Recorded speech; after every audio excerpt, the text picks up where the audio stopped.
Nakakamangha talaga ang mga magician na gumagawa ng mga magic tricks. Sa video na ito ay ating alamin kung paano nga pa ginagawa ng mga sikat na magician ang kanilang mga magic tricks. Narito ang 10 pinakasikat na tricks na aking ibabahagi kung paano nila ito ginagawa. Kung bago ka pa lamang sa channel na ito, ay baka naman pwede makahingi ng kaunting suporta sa pamamagitan ng pag-subscribe at i-hit ang bell notification para update ka sa mga bagong videos na i-upload ko. Without so much further ado, tara, simulan na natin. Number 1. Walking on water. Kung napanood nyo na ang video na ito ay magugulat ka dahil ang magician na ito na si Dynamo ay lumalakad sa ibabaw ng tubig sa Thames River. Paano ba niya ginagawa ito? Well, ang trick na ito ay ginamitan ng isang plexiglass na nakalagay sa ilalim ng tubig. Ang plexiglass ay mayroong suporta na tinatawag na plexitube upang hindi gagalaw o lulubog ang salamin na papatungan ng isang magician. Marami na ring magician ang gumagawa nito at sinusubukan nila sa mga swimming pools, lakes at iba pa. Kaya ang totoo sa trick na ito ay wala talagang magic at isa lamang ilusyon dahil sa plexiglass na nakalagay sa tubig.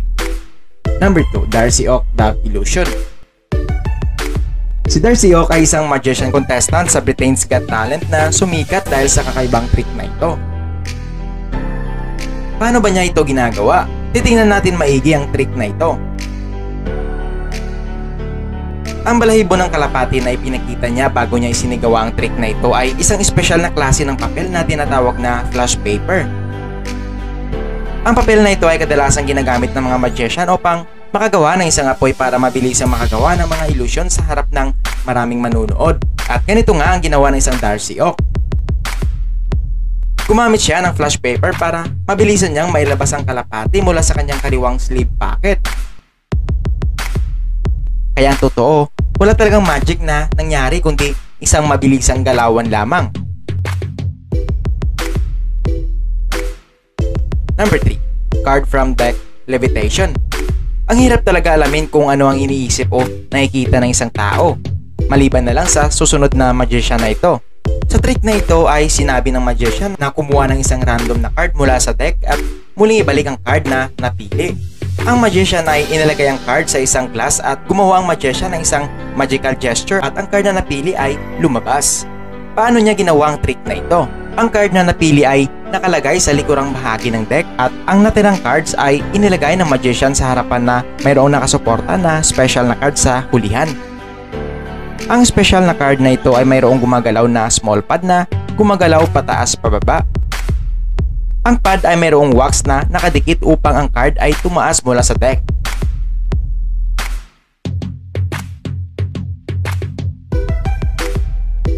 Number 4. Girl levitating in air. Tayo ay nakapanood minsan ng mga ganitong magic tricks kung saan ang babae ay nakahiga sa isang plywood at lumulutang ito sa hangin. At ang nakakamangha dito ay dahil sinisigurado talaga na walang suporta ang plywood dahil sa ring na umiikot sa paligid nito. Ngunit ito ba talaga isang magic? Ang plywood kung saan ang babae ay nakahiga ay suportado ng isang hydraulic piston para magmukha itong nakalutang sa hangin. Sa bandang ilalim naman, ang paa ng magician ay mayroong isang button para kontrolin ang paggalaw ng plywood. Pero, paano nakakaikot ang ring na ito? Well, isang magandang tanong yan dahil ang ring ay umiikot sa S-shape design na nakasuporta sa rod. Kaya akala natin totoo talaga may magic kung hindi natin alamin kung paano ginagawa ang tricks na ito. Number 5. Can on card. Ang pagpatong ng bote sa card ay palaisipan kung paano ito ginagawa. Pero, ibabahagi ko sa inyo kung paano nagagawa ang simpleng trick na ito. Marami mga gumagawa ng mga malulupit na stunts, pero ang ganitong trick ay espesyal. Panoorin kung paano ito nagagawa. Ang magician ay kumuha ng card at inilagay ang soda can sa ibabaw nito. At tumayo ang soda can sa ibabaw ng card. Pero, pag titingnan maigi ang likurang bahagi ng card, mayroon pa palang isang card na nakatiklop at hugis T-shape, nakadikit sa bandang gitna. At ang T-shape ay siyang dahilan upang ang soda can ay makatayo sa ibaba ng card. Number 6. Water into ice in a second. Kaya mo kayang gawing yellow ang tubig sa ilang segundo lamang? Maaring hindi, pero ang magician na ito maaring oo. Panoorin mo itong video na ito. Ang magician na ito ay naglagay ng tubig sa baso at naging yellow ito bigla. Paano niya ito ginawa? Nakakatawa ito pero ito ang kanyang ginawa. Mayroong yellow sa itaas na bahagi ng cup at sa ilalim naman ay mayroong sponge na siyang nag-a-absorb ng tubig. Wow, magic! Number 7. David Copperfield, Death Saw. Si David Copperfield ay isang kilalang classic magician na nagpe-perform ng Death Saw magic kung saan ang kanyang katawan ay nahati sa dalawa gamit ang higanting blade na ito. Isa ito sa pinakamalupit niyang trick, subalit narito ang sikreto sa likod ng trick na ito. Hindi lamang si Copperfield ang umakting sa trick na ito. Mayroon siyang kasama para yun ang magsisilbing hati ng kanyang katawan at dito pumasok ang bahagi ng kanilang katawan para hindi matamaan ng blade.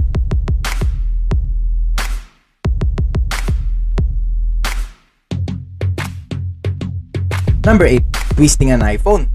Nasubukan mo na bang ikutin ang iPhone sa gitna? Obviously naman siguro hindi, di ba? Pero si Dynamo, nagawa ito sa harapan mismo ng mga tao. Napaikot niya ang half screen at half back position ng iPhone. Well, paano niya ginawa yun? Narito ang saktong paggawa ng trick na ito. Si Dynamo ay may inilagay sa harapang bahagi ng iPhone, kapareha sa kalahating likuran na mayroong logo ng iPhone upang makagawa ng isang trick illusion.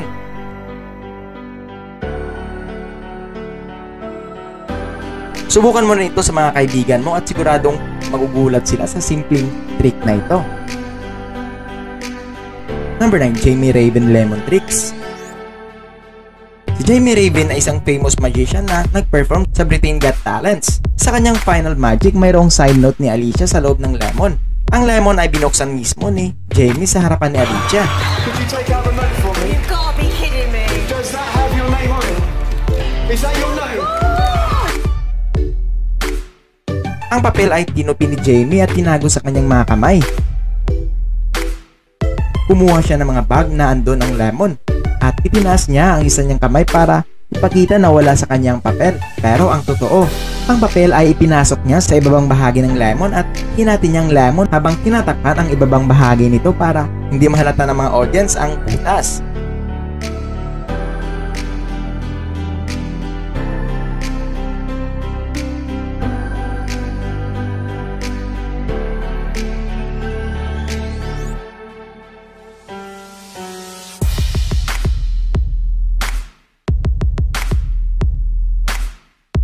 Number 10.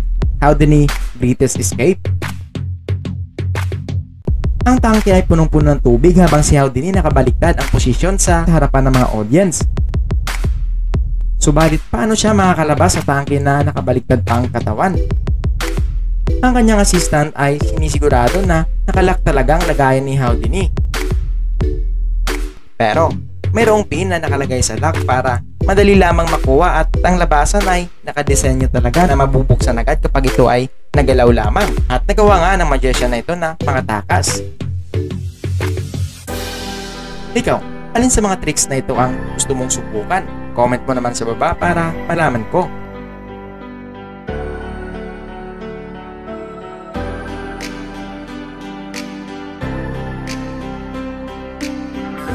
Make sure na panoorin mo rin ang isa sa mga video ko na may pamagat na Chris Angel. Salamat po sa ating tagapanood and sa ating supporters ng channel na ito. Thank you so much po sa inyong lahat. So kung nagustuhan itong video na ito, baka pwede nyo po ako bigyan ng isang like dyan. And share nyo din sa family and friends nyo. Subscribe my YouTube channel and click notification bell para updated po kayo sa next pa nating video. Na po ay yung mga shoutout sa last pa nating video. So ay mga kaibigan, no, shoutout nyo po pala sa ating mga supporter dyan sa channel na